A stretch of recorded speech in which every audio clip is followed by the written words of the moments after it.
Semplades, planificamos el Ecuador del buen vivir.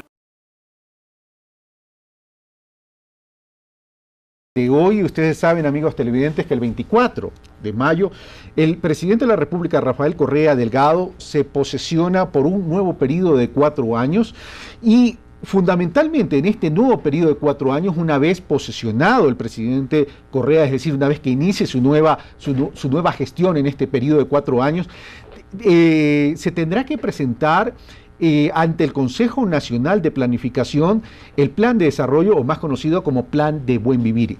El Consejo Nacional de Planificación tendrá hasta 90 días, una vez presentado el Plan del Buen Vivir, para su aprobación. ¿Por qué es importante el Plan del Buen Vivir? Porque a partir de ahí se van a estipular la hoja de ruta para el próximo periodo 2013-2017 y en consecuencia, a partir de esa hoja de ruta hay que establecer el nuevo presupuesto y recordemos que el presupuesto hoy en día se lo aprueba por el cuatrienio. Es importante entonces que conozcamos en qué consiste el Plan del Buen Vivir, qué factibilidades de éxito tiene este nuevo Plan del Buen Vivir por este nuevo periodo, además teniendo como objetivo central la erradicación de la pobreza. Para tratar sobre este tema, veamos a quién hemos invitado. Fander Falconi, máster en Economía, doctor en Economía Ecológica y Gestión Ambiental, secretario nacional de Planificación y Desarrollo.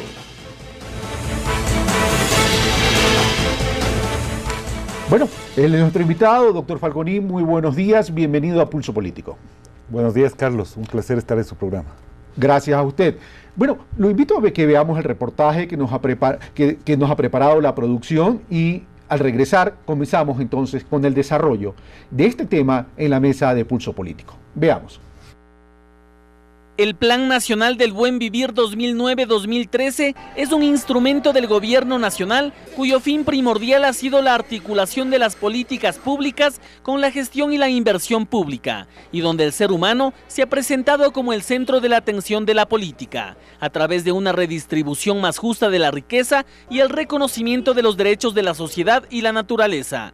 Este plan ha implementado acciones importantes en el marco de las necesidades de un Estado democrático, solidario y sostenible, a través de objetivos enmarcados en la igualdad, la integración, el trabajo estable, el fortalecimiento de la identidad nacional y en general el mejoramiento de la calidad de vida de los ecuatorianos. El modelo económico del presidente Correa ha afectado seriamente, muy seriamente, a la estabilidad laboral. Se ha caracterizado por lanzar a la desocupación a miles de personas. Creo que hasta ahora hemos estado insertos en la misma matriz productiva y en el mismo estilo de convivencia social y de redistribución de la riqueza anterior, pero por supuesto mejorando los estándares y los parámetros de acceso ciudadano a temas vitales como la educación, la salud, la seguridad social. Y es que tener un ingreso digno, ambiente saludable donde los seres humanos puedan desarrollarse, donde exista creación de capacidades humanas con un sistema de educación y salud adecuado, en armonía con un medio ambiente que debe ser respetado y preservado, engloba la teoría del buen vivir, que se mantiene presente en la Constitución ecuatoriana como un principio movilizador de cohesión. Frente a esto existen algunas posturas. Me parece que estamos en alguna parte de este proceso de transición, no sé si al medio o al final, hacia la posibilidad de modificar la matriz productiva. No se ve un plan adecuado de inserción al aparato productivo, precisamente porque no existe el aparato productivo privado. Hoy por hoy se deben fortalecer las acciones. Por ello, la necesidad de un nuevo plan para los próximos 4 años, cimentado a través del diálogo y construcción colectiva. El nuevo plan retoma la estructura de 12 proyectos del plan actual y los ha ajustado en funciones de las prioridades para el nuevo periodo de gobierno. Se establecen rupturas programáticas que se enfocan en la erradicación de la pobreza, el cambio de la matriz productiva, la apropiación del conocimiento investigativo, tecnológico y económico, el derecho a la información, la equidad y cohesión territorial. Implica modificar entonces sustancialmente no solo los aspectos materiales de la sociedad ecuatoriana, sino también ir modificando los aspectos interiores del comportamiento de los ciudadanos y de los colectivos sociales. Según la CEPAL, en Ecuador el porcentaje de personas bajo la línea de pobreza era del 37.1% y el de indigencia 14.2%. En el 2011 esto se redujo a 32.4% y 10.1% respectivamente. Asimismo, según las Emplades, entre el año 2006 y 2012, más de 1 millón de ecuatorianos dejaron de ser pobres en el país. El proceso venidero de este nuevo plan, dicen, es un cambio marcado por desafíos donde el objetivo será avanzar en la reducción de las cifras que aún sostienen que la pobreza persiste en nuestro país. El nuevo Plan de Desarrollo 2013-2017 está listo y, afirman los entendidos, preservará lo ganado en los más de 4 años de gobierno para continuar con el acercamiento al buen vivir, a través de la diversificación de la especialización y el fortalecimiento de la ciencia y tecnología, con ejes transversales que permitirán al país pasar del sostenimiento de una economía de productos primarios hacia recursos infinitos como el conocimiento. Pulso Político, Javier Rosero. Gracias, Javier Rosero, por el reportaje. Bueno, vamos directamente entonces con el señor secretario nacional de Planificación y Desarrollo, Fander Falconi. Fander Falconi, Daniel Granda, politólogo de la Universidad Central, dice que no se ve un plan, dice hay un desempleo, no hay un plan que permita reinsertar a esa población desempleada en el sector productivo. Por otro lado, Hernán Reyes dice, el proceso ha iniciado, no sabemos si estamos en la mitad, estamos al inicio, pero lo cierto es que el proceso se ha iniciado. Doctor Falconi, señor secretario, usted tiene 3 minutos para hacer un resumen sobre el plan del buen vivir y entramos entonces al análisis. Por favor. Gracias, Carlos. No hay viento favorable para quien no conozca claramente cuál es el rumbo deseado. Eso ya lo decía Séneca hace casi 2000 años. Lo que hace fundamentalmente el Plan Nacional para el Buen Vivir 2013-2017 es establecer una clara hoja de ruta. Una hoja de ruta sobre la cual el país va a caminar. Los principales objetivos alrededor del plan está en alcanzar ese ideal que es el socialismo del buen vivir. El socialismo del buen vivir no es una teoría, no es un concepto, es una ilusión movilizadora, tiene que ver mucho con nuestra propia identidad, con nuestras realizaciones como seres humanos que deseamos vivir en un aire limpio, tener alimentos saludables, tener la posibilidad de generar una convivencia entre nosotros, entre iguales, tener oportunidades para lograr mejores libertades y funcionamientos en sociedades democráticas. Ese es el ansia del buen vivir, que finalmente es una ilusión movilizadora. El Plan Nacional para el Buen Vivir está asentado sobre objetivos que son intersectoriales, es decir, no entramos por objetivos clásicos sectoriales como educación, salud, sino sobre grandes objetivos nacionales, por ejemplo, erradicar la pobreza, por ejemplo, lograr un cambio en la matriz productiva, lograr una inserción inteligente en los mercados globales, contar con un medio ambiente sano, lograr esa inclusión deseada de una sociedad que tiene que realizarse en forma concreta. Y aquí viene otro elemento fundamental de visión del plan.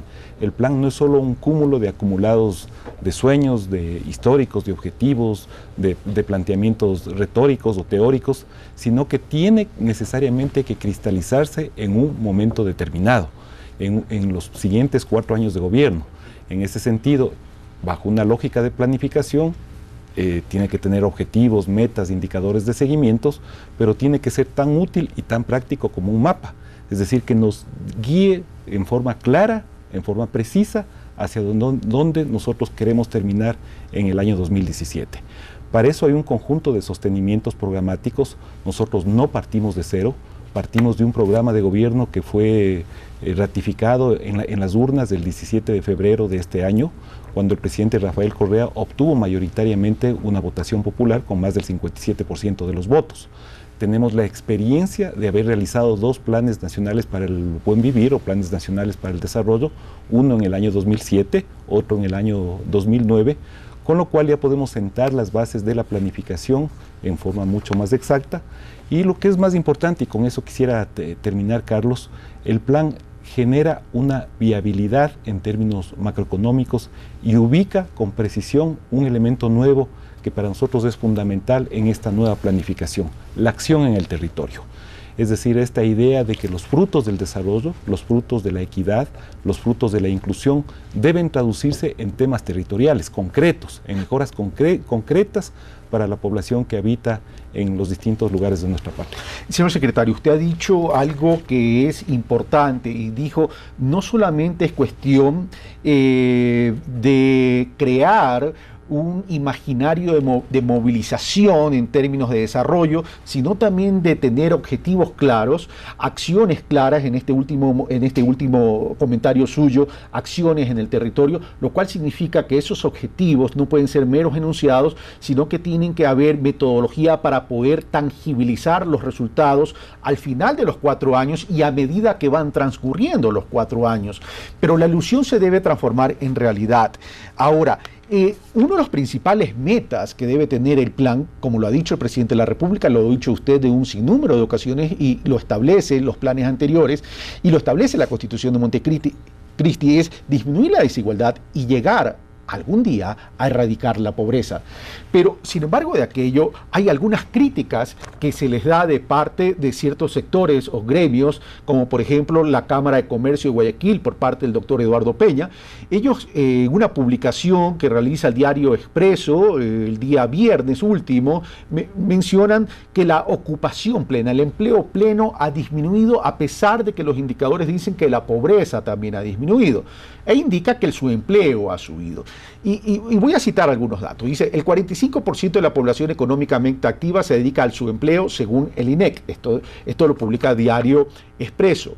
Luego, el sector comercial, bueno, esto no tiene importancia. La población económicamente activa del Ecuador sumó 4.524.000 personas, evidentemente, de los cuales 2.201.000 tuvieron ocupación plena, es decir, que cumplieron una jornada legal de trabajo y sus ingresos fueron superiores al salario mínimo unificado. Según el Instituto Nacional de Estadística y Censo, INEC, dice la publicación, 112.958 menos personas gozaron de un empleo con esas características. Estoy citando textualmente la publicación. Cito ahora a Eduardo Peña, abro comillas, se ha dicho que la tasa de desempleo ha disminuido, pero la realidad es que el subempleo ha aumentado. El 45% de la población económicamente activa está en ese sector, explica Eduardo Peña, presidente de la Cámara de Comercio de Guayaquil. Medidas, políticas y políticas económicas aplicadas por el actual gobierno han afectado principalmente a los empresarios dedicados al comercio, donde se ha detectado 128.000 menos puestos de trabajo. El país, dice Eduardo Peña, paga más del 20% del Producto Interno Bruto en impuestos. Con la carga tributaria que tienen los negocios, es más difícil que se animen a reinvertir. Puede que las empresas paguen más impuestos, pero eso no significa que generen más empleo, dice Eduardo Peña. Señor secretario. Bueno, primero hay que situar de dónde se habla. El presidente de la Cámara de Comercio que usted está citando, además es empleado de Álvaro Noboa. Entonces, desde ahí nosotros tenemos que recoger este comentario. Vamos a las cifras exactas, porque eso también tiene que ver con la introducción al programa, que entiendo el señor Granda tiene una confusión bastante grande sobre las cifras de empleo, desempleo y subempleo. Daniel Granda, politólogo y catedrático de la Universidad Central. Exactamente. Creo que hay gente que no tiene miedo de hacer el ridículo a veces en televisión. Carlos, entre el periodo 2006, si uno hace una comparación entre 2006 y el 2012, y lo compara en tiempos exactos, es decir, diciembre del 2006 versus diciembre del 2012, nosotros podemos observar algunos comportamientos de la economía del Ecuador. En primer lugar, la economía crece a un ritmo sostenido, es decir, somos mucho más prósperos. La economía del Ecuador ha tenido una tasa de crecimiento en ese periodo del 4.3%, que es superior al promedio latinoamericano. El promedio latinoamericano fue del 3.5%. Eso ya nos da una idea de que la economía, de que el crecimiento ecuatoriano ha sido robusto en estos últimos 5 años. Pero mucho más importante que eso, porque ha habido varias coyunturas en momentos históricos donde ha habido crecimiento, no solo del Ecuador, sino de algunos países. Y estos crecimientos no necesariamente económicos han sido redistributivos, no necesariamente han generado mejores condiciones de vida. En el caso del Ecuador, en ese mismo periodo, el periodo que estamos comparando, lo que ha ocurrido es que hemos tenido una reducción sistemática de la inequidad.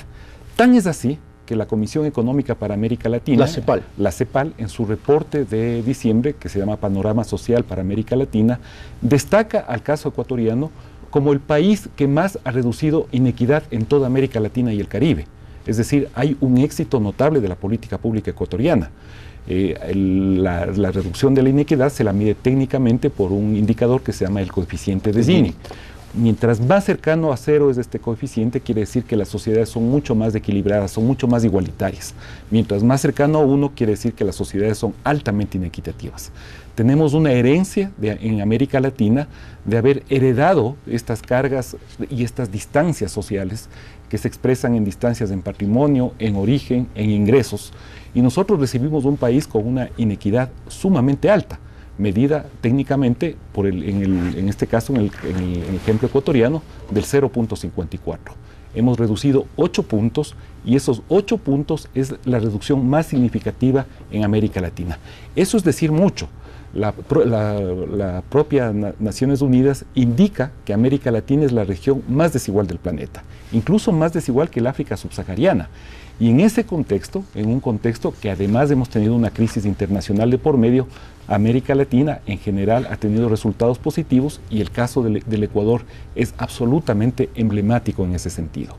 Ahora vamos hacia la dimensión de la pobreza, porque es otra característica de las brechas sociales y de las malas políticas públicas que experimentó la región durante la época neoliberal.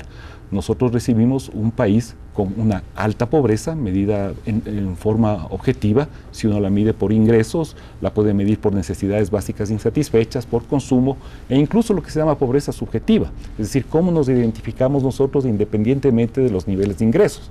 En el caso del Ecuador, el país ha reducido en 10 puntos la pobreza medida por ingresos.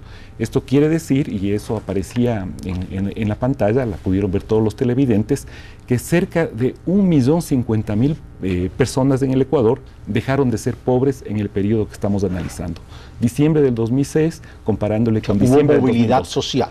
Y además hubo una movilidad ascendente. Hay un estudio, paradójicamente, del Banco Mundial. Yo no soy afín a las políticas del Banco Mundial, ni mucho menos. Creo que han causado una enorme destrucción este tipo de políticas de privatización, ajustes estructurales, aperturas. Eso ya se vivió en el Asia durante los años 90. Nosotros lo experimentamos también en América Latina y estamos viendo el caso europeo. Cómo parecería que muchos de los países caen como una especie de castillo de naipes. Ya sucedió con Portugal, con Irlanda, con Grecia, con España, con Chipre, y recientemente nos acabamos de enterar que Francia ya tiene 2 trimestres consecutivos de recesión, o sea, técnicamente está en un estado de recesión. Y es justamente por la aplicación de este tipo de políticas, privatización, ajustes estructurales indiscriminados. Estas herencias que nosotros heredamos, hemos tenido un enorme éxito en reducir la pobreza.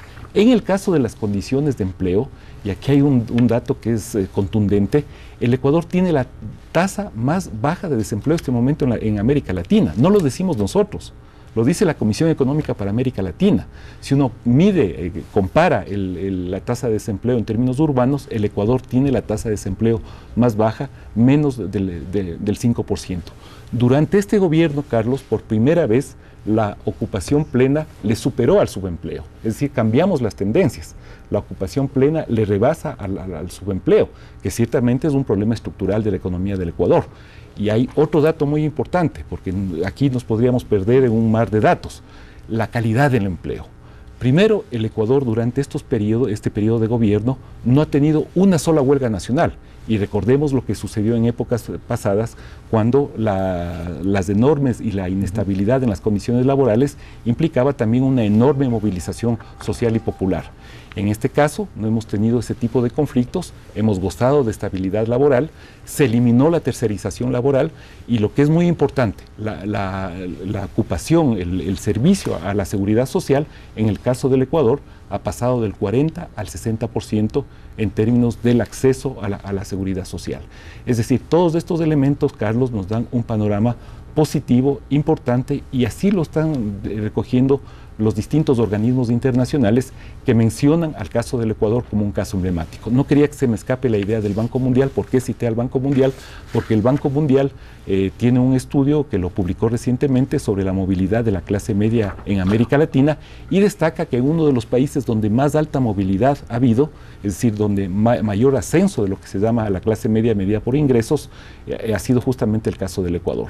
Entonces creo que los resultados son bastante contundentes para indicar que la estrategia de desarrollo que estamos siguiendo en el Ecuador es exitosa. Ahora, pero hay algunas personas que mencionan el tema subempleo como algo, como que fuera diciendo que es un problema estructural, ¿correcto? Dice, el empleo pleno, usted menciona, señor secretario, ha subido, la inequidad ha disminuido y hay una tendencia a seguirla disminuyendo, la alta pobreza se redujo en 10% y las condiciones de empleo han mejorado en el Ecuador, a tal punto que dice, el Ecuador tiene también la tasa de desempleo más baja de América Latina.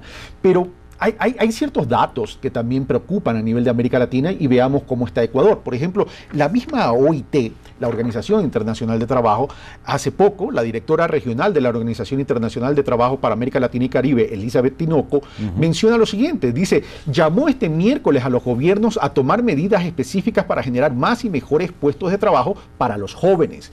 Dice, Tinoco habló así tras conocerse el último informe mundial de la OIT sobre el empleo juvenil que indica que la tasa de desempleo global para que tienes entre 15 y 24 años es del 12.9% y la tendencia es a empeorar.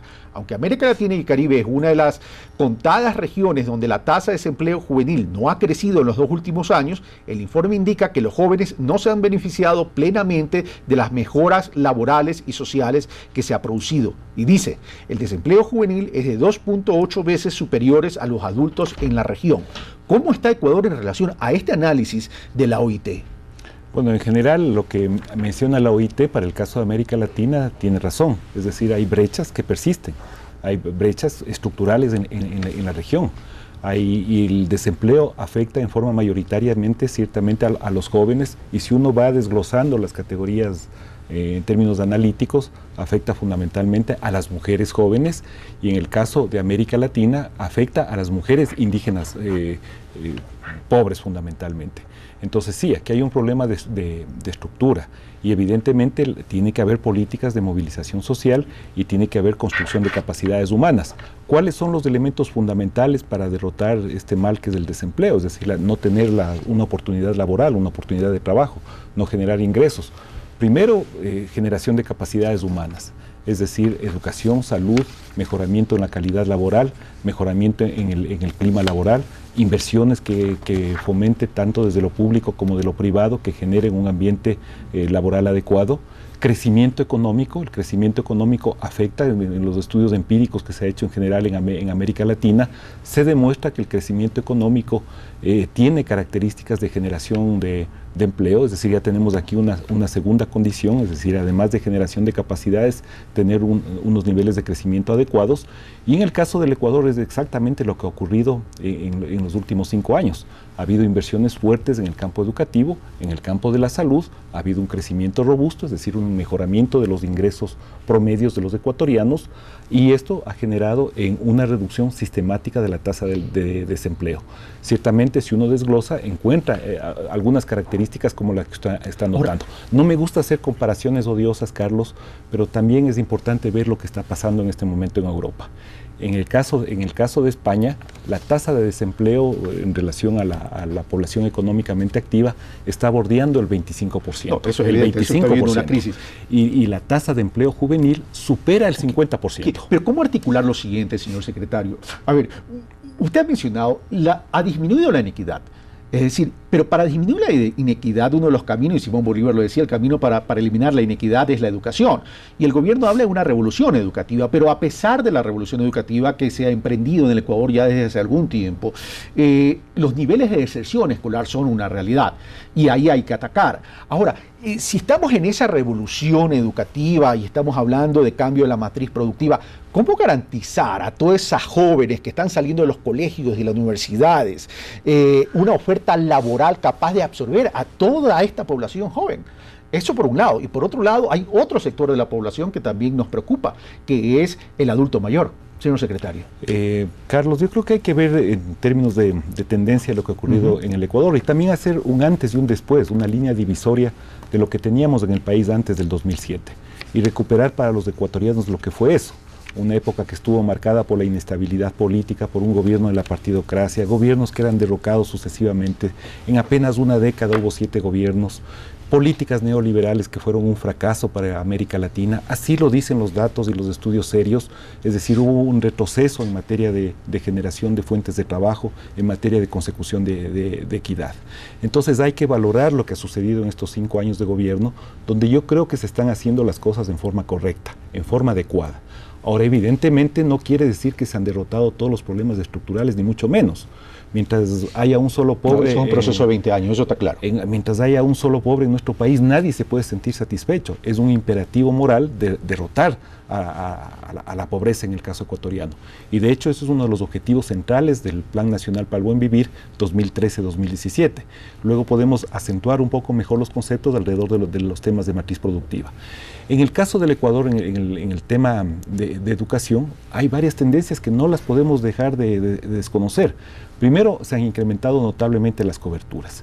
Estamos prácticamente a punto de universalizar la educación en el caso de la primaria. Ha aumentado la calidad y eficiencia en relación a la inversión pública, se ha más que triplicado la inversión en el campo de la educación y salud en términos reales, si uno hace un análisis comparativo. Hay mejoras de la eficiencia terminal, hay una mejor articulación entre el bachillerato y el sistema de educación superior. Ha habido una enorme voluntad política y un esfuerzo gubernamental de poner el cascabel al gato en los temas de educación superior. Eso se ha reflejado, uno, en una evaluación sistemática al sistema de educación superior, tanto universidades como politécnicas. Llevó al cierre de algunas universidades, justamente por su problema de calidad y excelencia. Hay todo un plan relacionado con generar las condiciones para darle la vuelta a la matriz productiva alrededor del sostenimiento en ciencia y tecnología. En la introducción al programa se lo decía bien, pasar de una economía que se sostiene en recursos finitos, agotables en el tiempo, petróleo y minerales fundamentalmente, que por definición cada unidad de uso implica inexorablemente su agotamiento en el tiempo, a una sociedad de la creatividad, del conocimiento y de la ciencia, que son los recursos infinitos. Eso no es solo un planteamiento retórico, unas bonitas palabras. Ya en la práctica, la inversión en ciencia y tecnología, este momento en el caso del Ecuador, se ha más que triplicado durante este gobierno. Entonces son elementos positivos que evidentemente implica acumulación en términos de condiciones de cambio. Ahora, señor secretario, uno de los principales objetivos que tiene el plan, y de acuerdo a la propia Constitución, tiene que ver con la equidad y cohesión territorial. Manuel Chiriboga tiene una opinión y una inquietud para usted. Veamos. Una de las dimensiones críticas del buen vivir en el país tiene que ver con las brechas rural-urbanas y territoriales. Si uno nace en las zonas rurales, tiene muchas más posibilidades de ser pobre, muchas menos oportunidades de desarrollarse plenamente. Lo mismo acontece con el lugar donde uno nace. No es lo mismo nacer en Quito que en Espíndola, en la provincia de Loja, o en San Lorenzo, en Esmeraldas. Cerrar estas brechas en el buen vivir, tanto rural como urbanas, como territoriales, me parece que es algo que el plan del buen vivir tiene como objetivo. Sin embargo, la evidencia parece señalar que no estamos avanzando suficientemente rápido para cerrar esas brechas. De ahí que me pregunte y le pregunte a Van der Falconi qué es lo que falló, cuáles son las limitaciones que hubo en el plan para cerrar estas brechas y qué es lo que aconsejaría hacer para el próximo periodo para enfrentar estas dimensiones espaciales de inequidad en el buen vivir. Gracias, Manuel Chiriboga. Voy donde el señor secretario Van der Falconi, no sin antes citar, de acuerdo a las estadísticas del INEC, en 1950 la población urbana era de 913.000 habitantes y la rural era de 2.288.000. Al 2010, de acuerdo a estos datos que tengo acá, la población urbana es de 9 millones en cifras cerradas versus la población rural de 5.392.000. Señor secretario. Efectivamente, cambiaron notablemente las tendencias. Tenemos poblaciones que son mucho más urbanas en general en América Latina y en general en el mundo. Y aquí entra otro tema que es importante antes de contestarle las inquietudes que tiene Manuel Chiriboga. Cuando uno mide los impactos, digamos, justamente en el territorio para ir acentuando los elementos ahí, creo que hay que tener en cuenta al menos 3 variables fundamentales. Los impactos se miden, uno, por los niveles demográficos, los elementos poblacionales, el uso de la tecnología es el segundo, y evidentemente los niveles de consumo. O sea, estos 3 elementos conjugados dan cuenta de los distintos impactos de una sociedad concretamente en el territorio. Podemos tener tasas de crecimiento demográficos o poblaciones que son muy bajas, como el caso relativo, digamos, de los Estados Unidos en relación a China. Los Estados Unidos tienen una población de 300 millones versus China que supera los 1.300 millones de habitantes, pero el promedio de consumo de los norteamericanos es mucho más alto que el de los chinos. Por lo tanto, sus impactos ambientales o territoriales pueden ser mayores. Creo que hay que tomar en cuenta estas 3 variables. Y otro elemento fundamental cuando hablamos de demografía, que tiene que ver con las tasas de crecimiento. Las tasas de crecimiento en general en el mundo, y también esa es una tendencia para el caso ecuatoriano, disminuyen en términos de su crecimiento poblacional. En los años 50, 60 había crecimientos en algunas regiones de nuestro país que superaban incluso el 10%. Ahora tenemos una tasa promedio del 1.9% y la planificación tiene que sostenerse en este tipo de tendencias. Efectivamente, en el caso del plan, nosotros tomamos en la construcción de la visión de largo plazo que está inmersa en el Plan Nacional para el Buen Vivir 2013-2017, el elemento poblacional es una variable sumamente importante. En el caso concreto ya de la pregunta de Manuel Chiriboga, ciertamente tenemos un problema de brechas territoriales, urbanos-rurales, que se han ido disminuyendo y hay toda una tendencia y una aplicación bastante fuerte y una entrada que yo diría que ese es uno de los atributos de esta nueva planificación y del nuevo plan, de hacer una entrada sumamente al territorio, bajo 2 mecanismos muy concretos. Uno es ir cerrando paulatinamente los déficits de servicios y de acceso a los servicios básicos que tiene la población ecuatoriana, agua potable, alcantarillado, etcétera. El otro elemento fundamental es a través de una nueva institucionalidad y de una nueva fortaleza en el territorio a través de los distritos y circuitos, con lo cual vamos a tener un mejor nivel de eficiencia en la política pública. Y por primera vez en este plan vamos a tener metas concretas en el tema territorial. Aquí hay un elemento fundamental y creo que Manuel no debería desconocer eso cuando introduce la pregunta. Aquí hay un elemento importantísimo que es la corresponsabilidad. Es decir, la política pública no solo puede ser pensada desde lo que hace el Ejecutivo, aquí también hay gobiernos locales. Aquí hay actores locales. Y le doy un ejemplo bastante concreto, Carlos. Si nosotros, como sociedad ecuatoriana, cerramos la brecha en agua potable y alcantarillado, que son elementos fundamentales, y eso es una tarea de los municipios, proveer agua potable y alcantarillado. Si nosotros cerramos esas 2 brechas, es decir, si tendríamos una cobertura al 100% de agua potable y alcantarillado, la pobreza medida por necesidades básicas insatisfechas caería en 20 puntos. La pobreza que ahora se sitúa alrededor del... El tema es, ¿eso va a estar en el plan de los próximos 4 años? Y eso, para que disminuya esos 20 exactamente, puntos. Eso implica corresponsabilidad, que los municipios dirijan adecuadamente sus inversiones, sus recursos, en función de cerrar brechas territoriales. Entonces, aquí hay un elemento de corresponsabilidad que tiene que ser aplicado en una visión de planificación y una construcción del buen vivir. Gracias, señor secretario. Nos vamos a quedar ahí y vamos a regresar con una reflexión. ¿Cómo evitar la urbanización de lo rural? Que también es un tema importante porque tiene que ver con la mejora de la agricultura como política y estrategia de Estado, y también cómo mejorar la agroindustria en el país como parte de este elemento de desarrollo del país. Venimos de inmediato.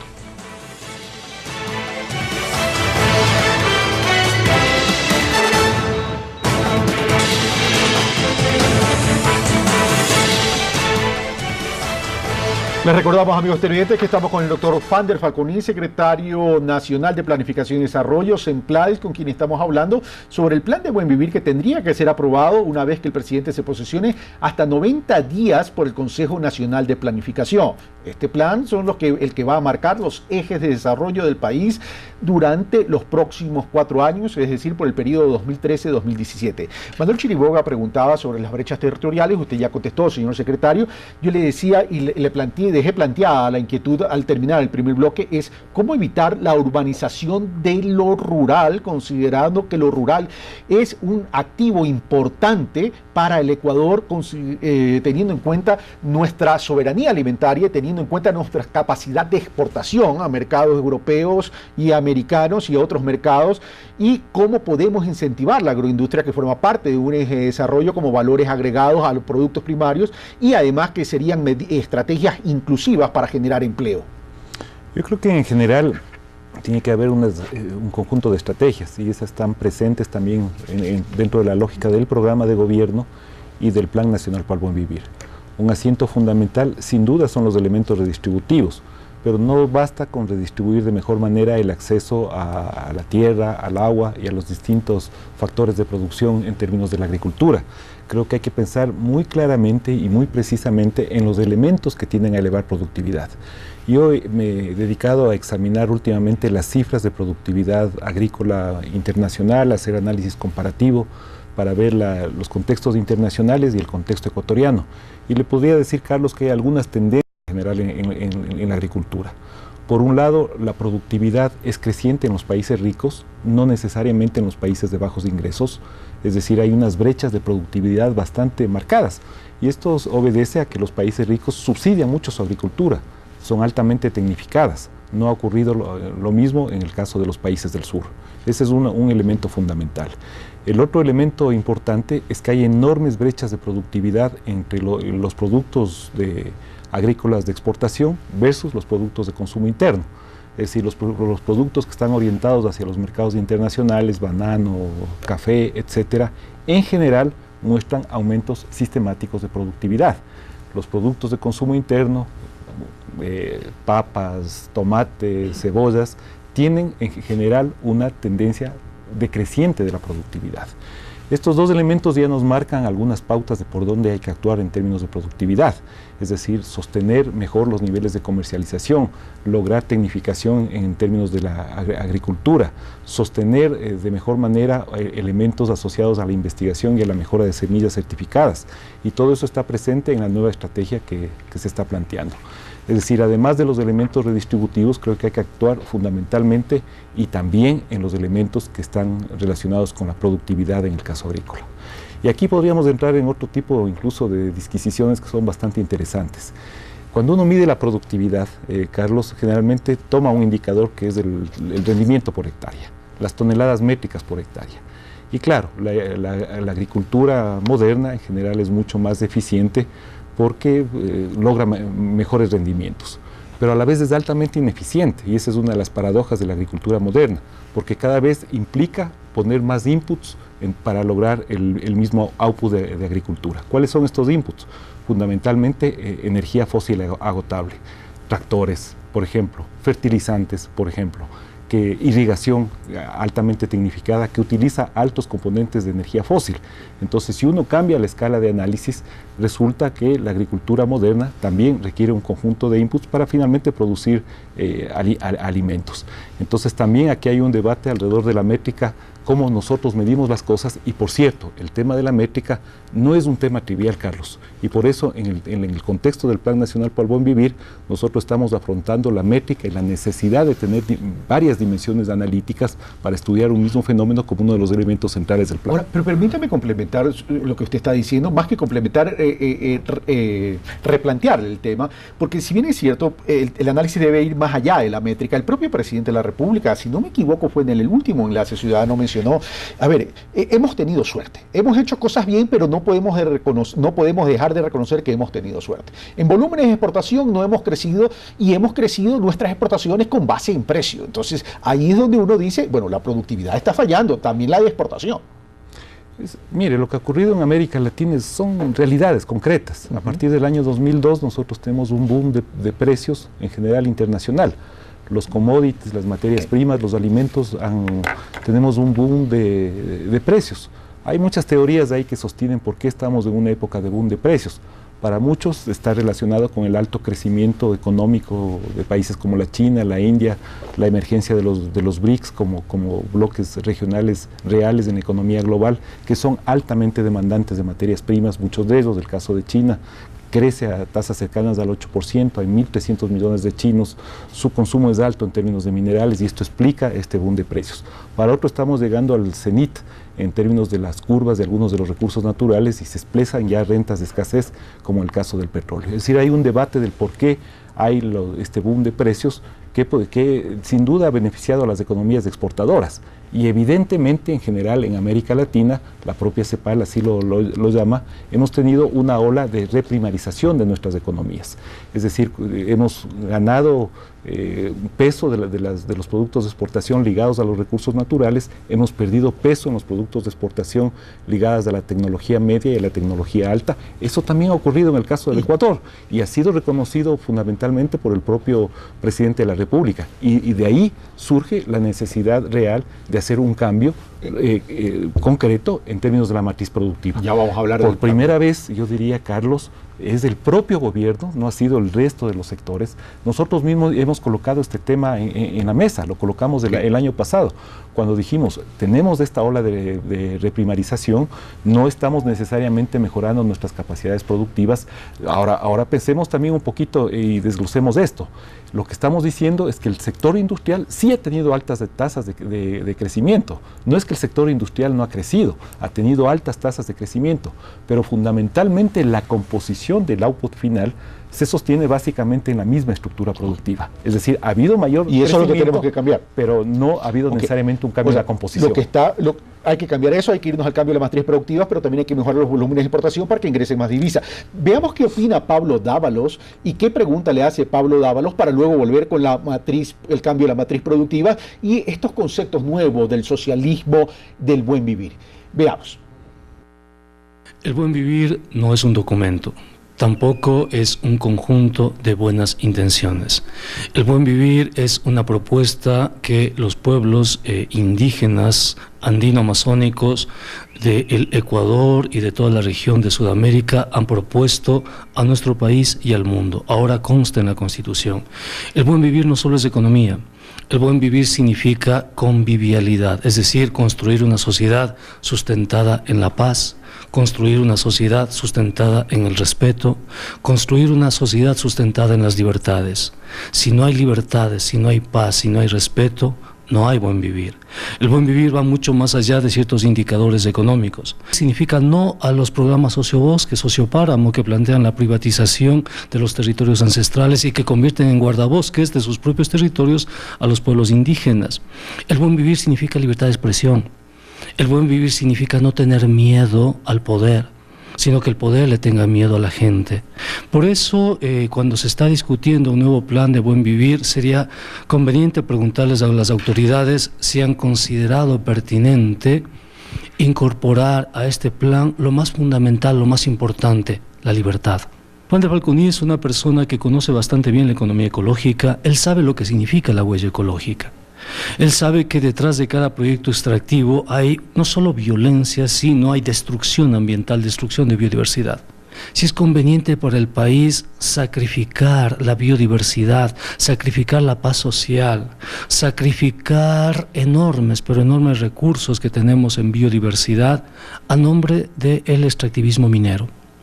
Si justifica sacrificar la paz, ¿no? Y sobre todo, y respetar la legítima voluntad de los pobladores de Quimsacocha, de los pobladores de Intac, de los pobladores de Zamora, que han dicho no a la minería. Si la Semplades va a justificar los proyectos mineros, porque los proyectos mineros representarán máximo $800 millones, 5% de la renta petrolera.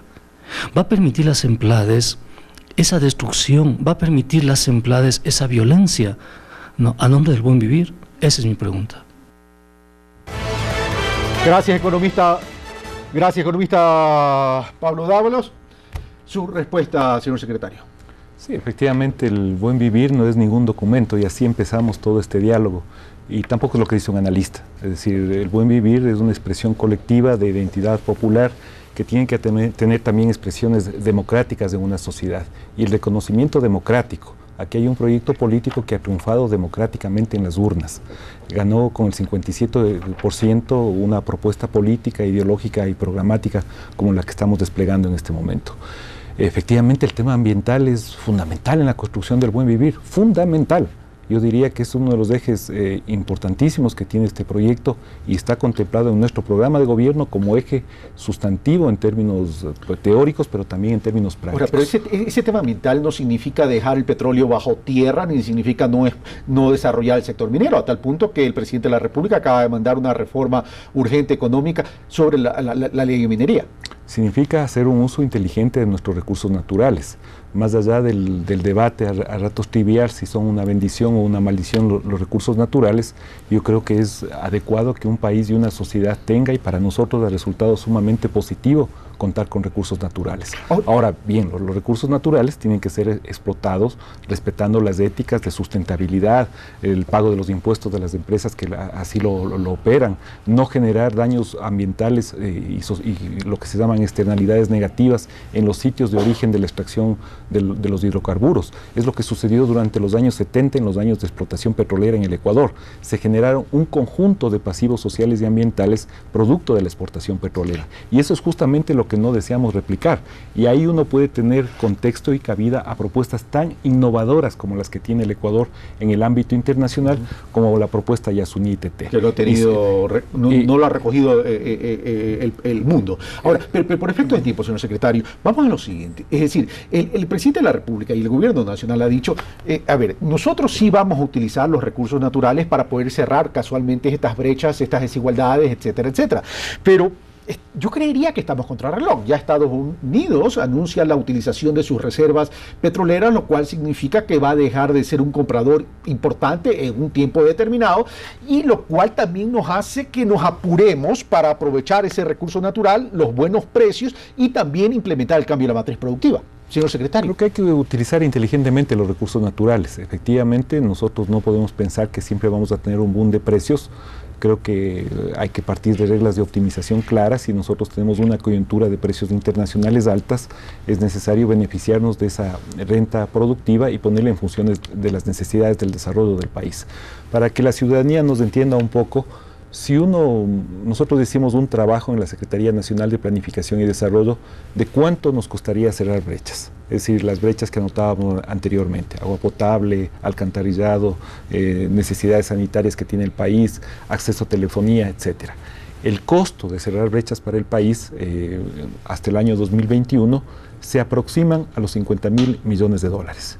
Es decir, nosotros necesitamos recursos para cerrar brechas. Ahora bien, entendamos, y así lo entiendo yo al menos, que el desarrollo primero no es una visión unilateral o unilineal.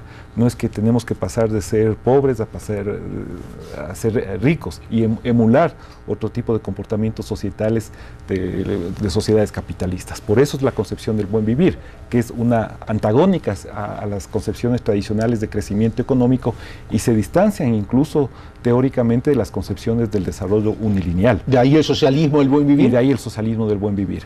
En ese contexto, digamos, Nosotros tenemos que hacer un uso inteligente de nuestros recursos naturales para convertirlos en lo que estamos llamando el tránsito de una sociedad que se sostiene ahora efectivamente, como dice el analista Dávalos, el peso está en sus elementos extractivos, pero no es el peso que lo ha generado este gobierno, es así como nos insertamos en los mercados globales desde el siglo XIX, es la realidad de América Latina. Nosotros nos insertamos en los circuitos internacionales vendiendo productos primarios. Es este gobierno quien tiene la valentía de plantearse verdaderamente un cambio de la matriz productiva. Ahora, ¿qué tan factible es cambiar esa estructura productiva en el país? El gobierno habla del cambio de la matriz productiva, todavía se ha hablado, pero no hay todavía los resultados tangibles en términos ya de resultados finales.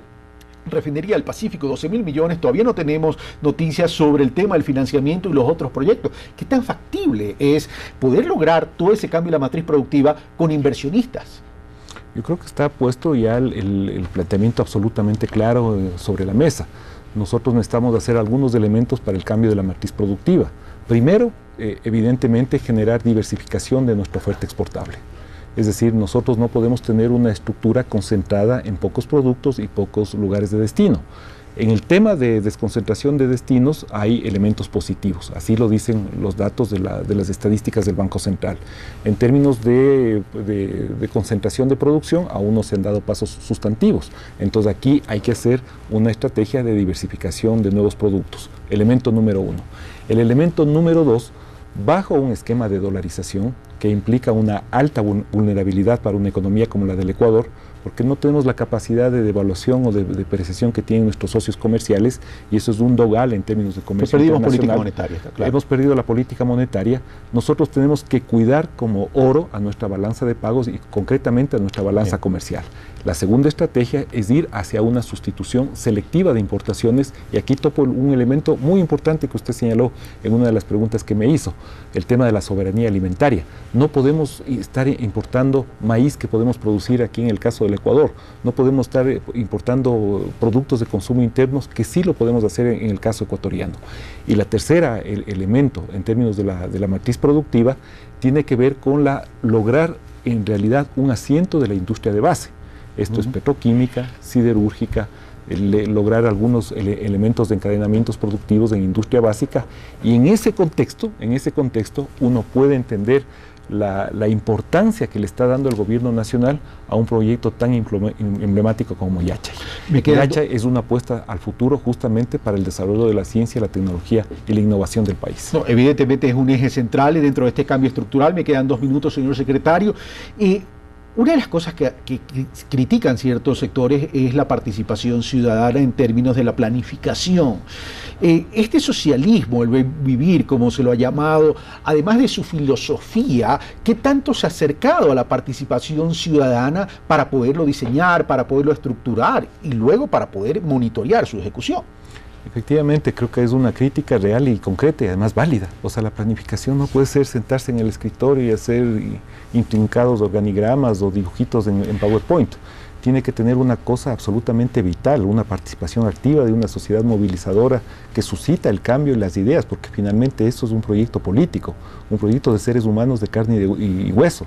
Entonces es fundamental los elementos participativos. Y aquí le menciono 2 datos importantísimos, Carlos.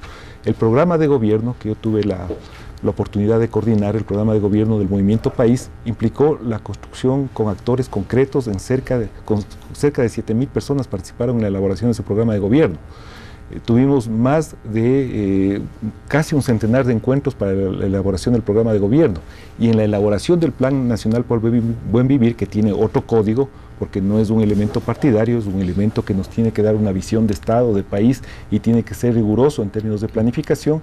Nosotros hemos tenido una participación de casi 7.000 personas en más de 200 mesas de trabajo, y recientemente en Montecristi tuvimos por primera vez una asamblea plurinacional e intercultural para fortalecer los elementos programáticos de este plan. Gracias, señor secretario. El tiempo se nos ha ido. Muchas gracias por estar con nosotros y por darnos a conocer los ejes de este plan de buen vivir que tendrá que aprobarlo el presidente y luego ir al Consejo Nacional de Planificación. Gracias, señor secretario.